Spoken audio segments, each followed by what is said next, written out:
तो हम बात करते हैं electronic stabilization and steric stabilization क्या होता है। थोड़ी सी चर्चाएं करेंगे, बहुत ज्यादा डिटेल में नहीं जाएंगे अभी, पर लेकिन आगे हम जब जीओसी पढ़ाएंगे तब अवश्य इसमें डिटेल में जाएंगे। ठीक है, तो ध्यान से देखिएगा, इलेक्ट्रॉनिक स्टेबलाइजेशन का मीन्स होता है यदि कोई इलेक्ट्रॉन की एनर्जी, अभी भी कुछ एनर्जी लेवल है, ये क्या है, कुछ कोई भी कुछ एनर्जी लेवल है। ठीक है, अब इन इलेक्ट्रॉन की जो एनर्जी लेवल है, पहले उस कभी इलेक्ट्रॉन की, ये कोई इलेक्ट्रॉन है, ये क्या है, कोई इलेक्ट्रॉन, इस इलेक्ट्रॉन की कभी पहले एनर्जी हाई रही होगी। कैसी रही होगी? हाई। अब वो कैसे भी, क्या कहा मैंने, वो इलेक्ट्रॉन कैसे भी अपनी इस इलेक्ट्रॉन जो है इस हाई एनर्जी को मिनिमाइज करिए, यानी कैसे भी अपनी इस इलेक्ट्रॉन की जो एनर्जी है उसे वो लेस करे। क्या करे? लेस करे, यानी कम कर दे।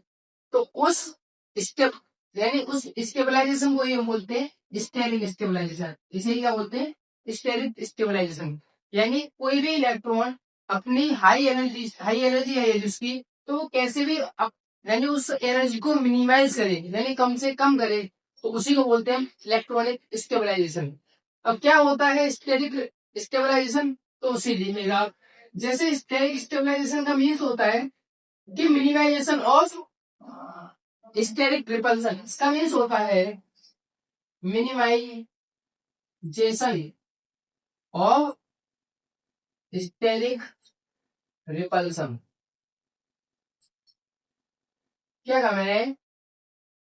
जैसे मैंने बताया कि यदि किसी इलेक्ट्रॉन की हाई एनर्जी है, वो कैसे भी करे अपनी इस एनर्जी को लूज, यानी कैसे भी एनर्जी को कम करे, तो जब यदि वो एनर्जी को कम कर दे तो उसी स्टेबलाइजेशन को कहते हैं। एनर्जी कम होगी तो स्टेबिलिटी बढ़ेगी, तो उसी स्टेबलाइजेशन को कहते हैं इलेक्ट्रॉनिक स्टेबलाइजेशन। ठीक है, यानी इस एनर्जी के लॉस को ये बोलते हैं इलेक्ट्रॉनिक स्टेबलाइजेशन। यदि स्टेरिक स्टेबलाइजेशन क्या होता है, यदि स्टेरिक जो ग्रुप, स्टेरिक जो इफेक्ट लगता है, यानी स्टेरिक जो रिपल्सन लगता है, वो भी कैसे भी अपने आप में क्या हो, मिनिमाइज, यानी कैसे भी मिनिमाइज हो, तो उसे बोलते हैं स्टेरिक स्टेबलाइजेशन। इसे बोलते हैं इलेक्ट्रॉनिक स्टेबलाइजेशन। ये वाला पार्ट है इलेक्ट्रॉनिक स्टेबलाइजेशन, ये है steric stabilization. Steric effect and field effect के बारे में मैंने पहले ही लेक्चर में थोड़ी चर्चा की थी, तो आप वहां पे आप देख सकते हो कि क्या होता है स्टेरिक इफेक्ट, क्या होता है स्टेरिक रिपल्सन। ठीक है, तो ये मिनिमाइजेशन करें कैसे भी, और इसी स्टेरिक इफेक्ट को हम बोलते हैं वांडर वाल्स रिपल्सन। क्या बोलते हैं? वांडर वाल, वांडर वाल, वांडर वाल रिपल्सन। क्या बोलते हैं? वांडर वाल रिपल्सन। ठीक है, तो क्या नाम है ये? स्टेरिक स्टेबलाइजेशन क्या होता है? मिनिमाइजेशन ऑफ स्टेरिक रिपल्सन, यानी कैसे भी स्टेरिक रिपल्सन को मिनिमाइज कर दे। स्टेरिक इफेक्ट के बारे में फर्स्ट लेक्चर में देख सकते हो। ठीक, क्या हो कि कभी दोनों ही एक साथ आमने सामने आने लग जाए, यानी इलेक्ट्रॉनिक स्टेबलाइजेशन भी आने लग जाए एंड स्टेरिक स्टेबलाइजेशन भी आने लग जाए, तो तब क्या होता है, कब कौन जीतेगा, तो उसके बारे में थोड़ा ध्यान से देखिएगा। इलेक्ट्रॉनिक तथा steric stabilization, electronic effect versus steric effect, steric effect, यानी इन दोनों में से कौन ज्यादा डोमिनेट करेगा, उनके बारे में बात करने वाले हैं। तो हमारे पास पहला जो इफेक्ट आता है इलेक्ट्रॉनिक इफेक्ट में, एक फर्स्ट हमारे पास एक इफेक्ट है जिसे हम इंडक्टिव इफेक्ट कहते हैं। क्या है? तो हमारा आता है inductive effect, inductive inductive effect. ठीक है, और एक आता है हमारे पास हाइपर कन्जुगेशन। क्या आता है? Hyper conjugation, hyper conjugation. ठीक आता है मेसोमेरिक। क्या आता है? मेसोमेरिक आता है, उसको बोलते हैं एरोमेटिसिटी। क्या बोलते हैं? एरोमेटिसिटी।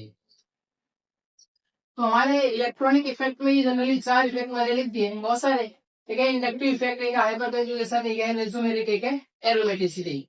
और स्टेरिक इफेक्ट में हमारे कुछ है, जैसे एक है SIR। क्या है? Steric inhibition resonance. एक है SIP, स्टेरिक इनहिबिशन प्रोपगेशन। क्या है? Steric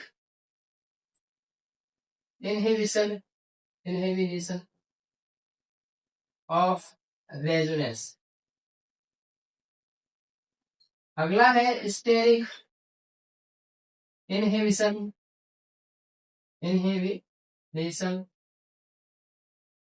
of protonation. प्रोटोनेशन क्या होते हैं, डिटेल में बात करेंगे।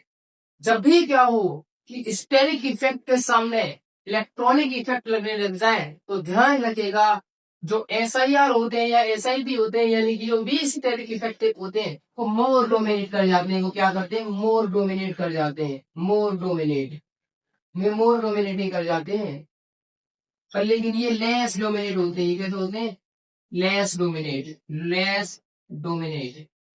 यानी जब भी सब लड़ाई आमने सामने इलेक्ट्रॉनिक और स्टेरिक की होने लगे तो ये मोर डोमिनेट करेंगे, तो ये लेस डोमिनेट करेंगे, तो इसका मीन्स ये जीत जाएंगे और ये हार जाएंगे। तो समझ में आया होगा, मैंने कहा कि लेस डोमिनेट करेंगे, ये मोर डोमिनेटिंग होते हैं। तो इसका मतलब जब भी लड़ाई कभी SIP के इलेक्ट्रॉन इंडक्टिव इफेक्ट के साथ हो या कभी एरोमैग्नेटिसिटी के साथ हो, ये बात कर रहा हूँ 99% ये केसेस में, 99% केसेस में कि मोर डोमिनेटिंग हमारे स्टेरिक इफेक्ट होते हैं और लेस डोमिनेटिंग हमारे इलेक्ट्रॉनिक इफेक्ट होते हैं। जब भी लड़ाई SIR यानी स्टेरिक इनहिबिशन ऑफ रेजोनेंस की होने लगे, इंडक्टिव के साथ हो चाहे मेसोमेरिक के साथ हो, तो ये इन पर भारी पड़ेगा। यानी स्टेरिक इफेक्ट सदैव इस पर इलेक्ट्रॉनिक इफेक्ट पर भारी पड़ जाते हैं। तो ये बात आपको याद रखनी है, क्वेश्चन कर देंगे तो तब हमारे लिए बहुत ज्यादा काम आने वाली है। ठीक है, ये रहा हमारा इलेक्ट्रॉनिक एंड स्टेरिक स्टेबलाइजेशन की कुछ बातें।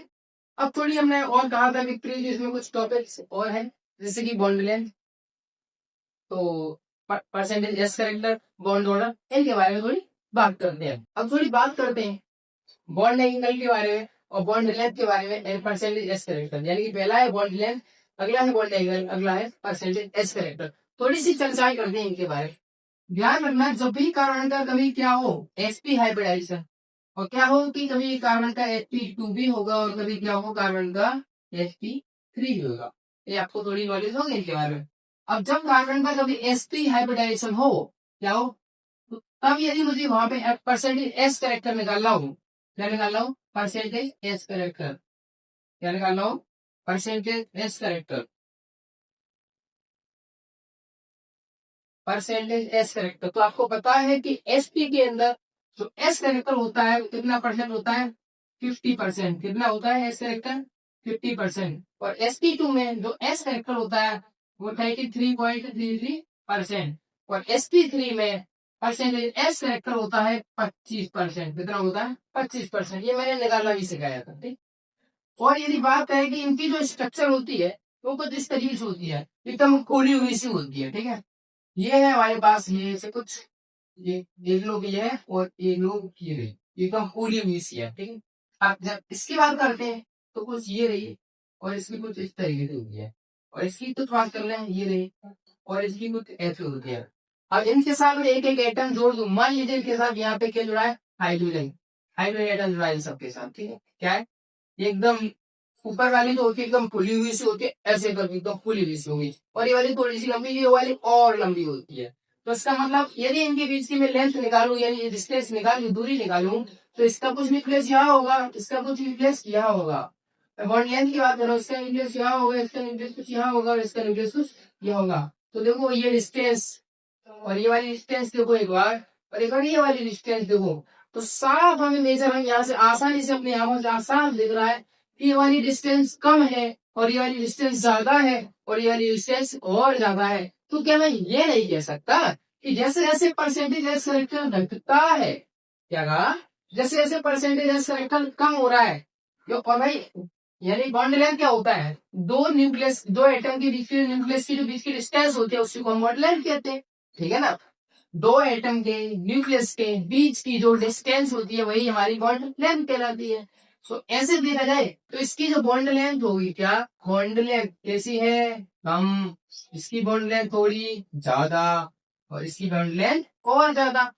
अब वो कैसे याद होगी, साफ दिख रहा है आपको, ठीक है। तो इसका मतलब हम फॉर्मूला बना सकता हूँ मैं यहाँ पे, क्या बना सकता हूँ कि जैसे जैसे परसेंटेज एस करेक्टर क्या होता है, बढ़ता है, तो बॉन्ड लेंथ क्या, बॉन्ड लेंथ क्या होती है, कम होती है, ठीक है ना। परसेंटेज एस करेक्टर बढ़ा तो बॉन्ड लेंथ घटेगी। तो यानी परसेंटेज एस करेक्टर और बॉन्ड लेंथ का इनवर्सली रिलेशन है, कैसा है, इनवर्सली। कैसे लिखा जा सकता है ये कि बॉन्ड लेंथ या bond bond length is inversely proportional to the percentage S character या परसेंटेज एस कैरेक्टर।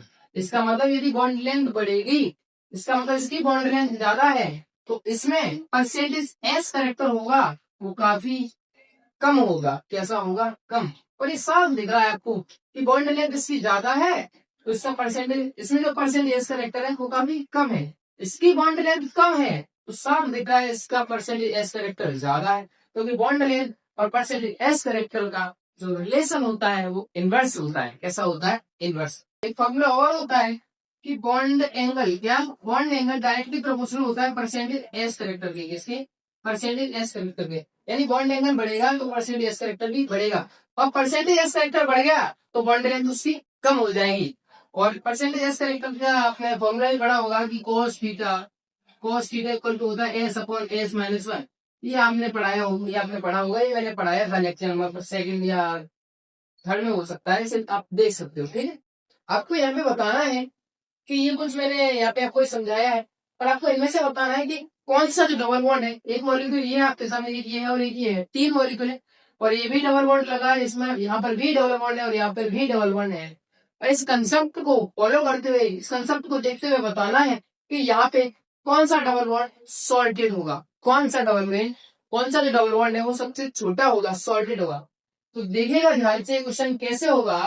आप यहाँ पे यदि एंगल देखो, मैंने माना थीटा वन, और यहाँ पे एंगल देखो हुआ है थीटा टू, और यहाँ पे एंगल मैंने माना थीटा थ्री। इतना आपके समझ में आएगा। अब यदि ध्यान से देखा जाए, पर हमें साफ दिख रहा है कि थीटा वन कम है और थीटा टू थोड़ा ज्यादा है और थीटा थ्री थोड़ा और ज्यादा है। इसका मतलब यहाँ पे थीटा वन कम है, यानी थीटा वन कम, यानी परसेंट यहाँ पे जो बॉन्ड एंगल है, ये रहा बॉन्ड एंगल कम, तो इसमें परसेंटेज कैरेक्टर भी कम।